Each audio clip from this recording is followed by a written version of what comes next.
तरीके से यहाँ पे फॉस्फोक्रिएटिन, अगर आप लोगों को वैसे भी बात समझ में आ गई तो अब जो एग्जांपल्स जो यहाँ पे दे रहे, क्योंकि ये सभी टर्म्स जो है किसी न किसी एग्जाम में किसी न किसी फॉर्मेट पे पूछे गए हैं, नहीं तो हम एटीपी के बाद छोड़ देते, ठीक है, बट क्योंकि लिए गए हैं इंपॉर्टेंट है। तो फॉस्फोक्रिएटिन जो है वो क्या है, फॉस्फोक्रिएटिन आप देख रहे हैं, तो ये क्या है, सेम वही चीज है, यहाँ पे भी दिख रहा है ना, फॉस्फोक्रिएटिन से क्रिएटिन बन रहा है। और आपको पता होगा कि ये जो है यूज किया जाता है ना, मसल्स वगैरह में ना, जो फॉस्फोक्रिएटिन ही स्टोर होता है और उसके बाद ये एटीपी जनरेट करने में भी मदद करता है, ठीक है। तो सेम वही चीज है, और आपको इसका क्या याद रखना है, ये याद, ठीक है। ये भी, इसकी भी हाइड्रोलिसिस क्या होती है, स्ट्रांगली नेगेटिव होती है, किस एंजाइम की प्रेजेंस में होता है, क्रिएटिन काइनेज की प्रेजेंस में होता है। तो यहाँ पे भी आप वही चीज देख रहे हैं जो जस्ट अभी आपने देखा, बस यही याद रखना है कि फॉस्फोक्रिएटिन से क्रिएटिन ये जब प्रोसेस होता है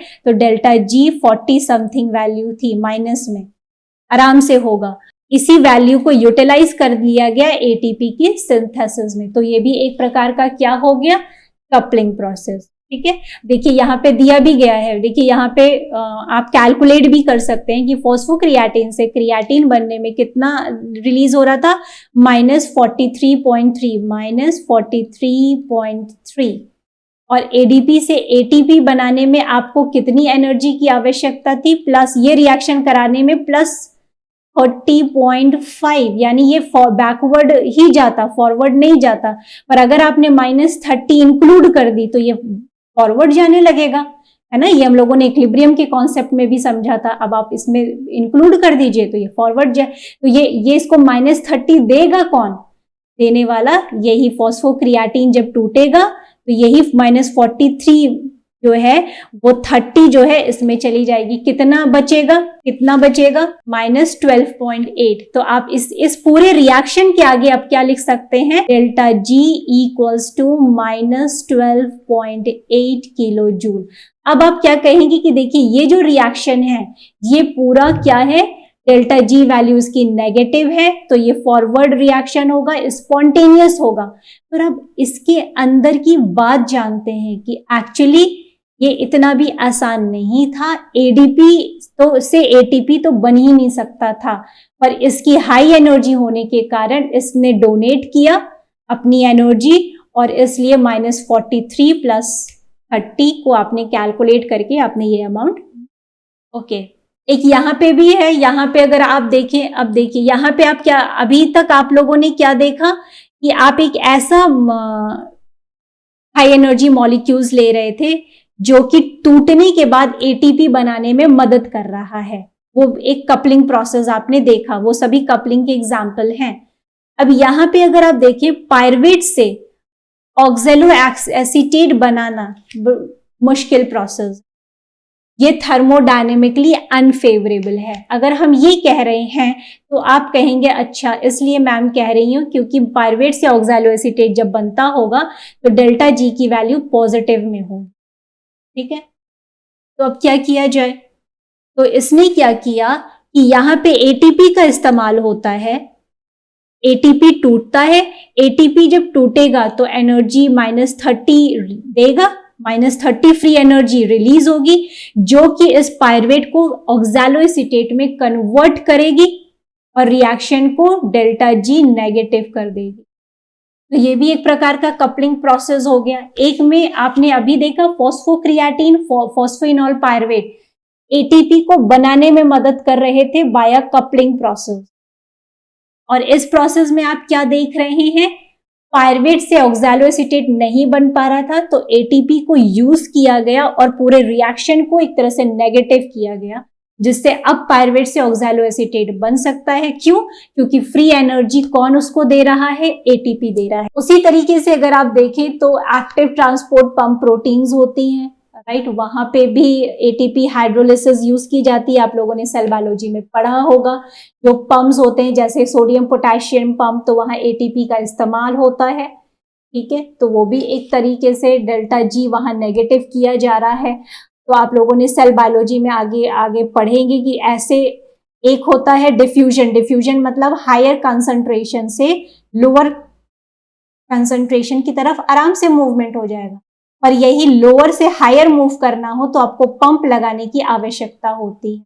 तो जब आप पंप लगाएंगे तो आपको एटीपी का यूज करना पड़ता है, तो ऐसी जगहों पे यूज होता है। ठीक है, दूसरा example acetyl coenzyme A. Acetyl coenzyme A हम लोगों ने देखा कि ये भी एक हाई एनर्जी कंपाउंड है और इसके पास थायोईस्टर कंपोनेंट होता है। यही थायोईस्टर जैसे उसमें फॉस्फेट की वजह से जो एटीपी है वो क्या बन गया है, हाई एनर्जी कंपोनेंट। यहाँ पे थायोईस्टर यानी TOSH की वजह से ये क्या बन गया है, हाई एनर्जी कंपाउंड। ठीक है, तो इसका भी इस्तेमाल किया जाता है। दूसरी चीज आप लोगों को पता ही होगी कि जो हम लोग हाई एनर्जी फॉस्फेट्स दिखाते हैं वो इस तरीके से वेव फॉर्म में हम लोग इस तरीके से बनाते हैं। हाई एनर्जी फॉस्फेट बॉन्ड्स को हमेशा ऐसे ही दिखाया जाता है ना, तो ये याद रखिएगा ध्यान। ओके, इस वाले क्वेश्चन बस यही चीज करनी है। यहाँ पे भी ग्लूटामेट से ग्लूटामीन बनाने के लिए क्या करना पड़ रहा है, एटीपी यूज हो रही है। क्यों? क्योंकि एटीपी वाला रिएक्शन आराम से हो सकता है और ये ग्लूटामेट से ग्लूटामीन नहीं बन सकता, पर एटीपी इस रिएक्शन में यूज कराई जा रही है। ठीक, और यूज कराने में मदद आप कौन यूज कंडक्ट करता है, एंजाइम। तो एंजाइम सबस्ट्रेट को पकड़ेगा, जो हम लोगों ने बात की थी, एटीपी को पकड़ेगा और इसको कंडक्ट कराने में हेल्प करेगा। तो एटीपी इसको -30 एनर्जी देगा और ये तो हो ही नहीं पा रहा था +14 पर। दोनों ही रिएक्शन अब आराम से कंडक्ट क्यों हो पाएंगे, क्योंकि अब ये दोनों कपल कर दिए गए हैं, साथ में कर दिए गए हैं और फिर -16 इसका। ठीक है, the complex equilibria involve in ATP hydrolysis. तो हम लोग जानते हैं कि जो बायोलॉजिकल सिस्टम है बहुत सारे उसमें और भी आयंस होते हैं। ठीक है, और उसमें पीएच मेंटेन होता है, बहुत सारी चीजें होती हैं जो कि कहीं ना कहीं एटीपी हाइड्रोलिसिस या फ्री एनर्जी हाइड्रोलिसिस पर प्रभाव डाल सकती हैं। ठीक है, तो अब आप लोगों को समझ में आ गया होगा कि बार बार हम लोग किसी भी रिएक्शन के लिए एक टर्म क्या यूज करते हैं, फ्री एनर्जी हाइड्रोलिसिस। तो अब इसमें जो है क्या इन तरह के स्पीसीज या इस तरह के इक्विलिब्रियम का क्या कोई इफेक्ट पड़ता है, वही हम लोगों को एनालाइज करना है। तो यहाँ पे अगर आप लोग देखें तो यहाँ पे आप लोगों को क्या दिख रहा है कि free energy change of hydrolysis for ATP is pH dependent. तो अगर देखें तो डिसोसिएबल, अब जैसे ये सब भी क्वेश्चन है अभी यहाँ पे क्या ये पूरा प्रोटोनेटेड था, क्यों? क्योंकि लो पीएच मान लीजिए अगर अभी है तो लो पीएच में क्या होगा, सभी प्रोटोनेटेड होंगे। पूरी अमाइनो एसिड केमिस्ट्री में हम लोगों ने यही सब पढ़ा है, प्रोटोनेटेड होंगे। पर जो लास्ट प्रोटॉन है वो जो है वो कब रिलीज हो जाएगा, 6.95 पे वो रिलीज हो। ठीक, तो कहने का सेंस क्या है कि अगर एक बात, अगर पीएच वैल्यू आप घटाएंगे तो एटीपी हाइड्रोलिसिस पे क्या फर्क पड़ेगा, और अगर आप पीएच बढ़ाएंगे तो क्या फर्क पड़ेगा। जाहिर सी बात है, अगर आप पीएच घटा रहे हैं तो प्रोटोनेटेड फॉर्म हो जा रही है एटीपी की। अगर आप पीएच को बढ़ा रहे हैं तो क्या होगा, एटीपी कंप्लीट डीप्रोटोनेट हो। जब एटीपी डीप्रोटोनेट हो जाएगा तो क्या होगा, फॉस्फोरिक एसिड पर आयनाइजेशन हो जाएगा। जब आयनाइजेशन होगा तो क्या होगा, कहीं ना कहीं फ्री एनर्जी पे प्रभाव पड़ेगा। तो अगर हम लोग इस ग्राफ को ही देखें कि देखिए थोड़ा चेंज होने पे कोई ज्यादा प्रभाव आपको नहीं दिख रहा है, पर फ्री एनर्जी चेंज जो हाइड्रोलिसिस की जैसे जैसे पीएच बढ़ाएंगे तो क्या होगा, देख लीजिए, the free energy of hydrolysis is nearly constant from pH 4 to 6। क्यों? क्योंकि प्रोटोनेटेड था। यहाँ पे क्या था, प्रोटोनेटेड था। देखिए सब बहुत इंपॉर्टेंट पॉइंट है ना, ये क्या था, यहाँ तक प्रोटोनेटेड था क्योंकि लास्ट जो है प्रोटोनेशन कहाँ लूज हो रहा है, 6.95 पर। तो 6.95 पे लास्ट प्रोटॉन डिसोसिएट हो जाए। जब जैसे ही डिसोसिएट होगा तो जो ऑक्सीजन ग्रुप है उन पे नेगेटिव चार्ज आएगा। जब नेगेटिव चार्ज आएगा तो क्या होगा, रिपल्शन क्रिएट होगा। ठीक है, तो यहाँ पे आप देख सकते हैं at higher values of pH delta G varies linearly with pH becoming more negative by 5.7 kilojoule per mole for every pH unit of increase at 37 degree centigrade. अभी ये समझ में आई बात आप लोगों को। तो हम लोगों को फ्री एनर्जी में कैसा राइज दिख रहा है, लीनियर राइज दिख रहा है। रीजन भी अब आपको पता है, free energy hydrogen. Metal ion, अब मेटल आयंस क्या होते हैं, अब पॉजिटिव होते हैं। आपको पता है Mg2+ कैल्शियम आयन, तो आपने एटीपी लिया और सोल्यूशन में और आपने उसमें मैग्नीशियम आयन डाल दिए। मैग्नीशियम आयन जाके क्या करेंगे, शील्ड कर लेंगे। किसको शील्ड कर लेंगे, ऑक्सीजन। क्योंकि अगर आप देखें तो क्या हो जाता है, एडेनिन है, राइट, तो फॉस्फेट होता है, फॉस्फेट के पास क्या, ऑक्सीजन। इस तरीके से ऐसे ऐसे हम लोग बनाते हैं ना। तो यहाँ जो नेगेटिव होगा उसको मैग्नीशियम मैग्नीशियम आयन क्या करेगा, शील्ड कर लेगा, पूरा कवर अप कर लेगा। जब कवर अप कर लेगा तो अब आप इससे क्या अर्थ निकाल सकते हैं कि फिर जो है वो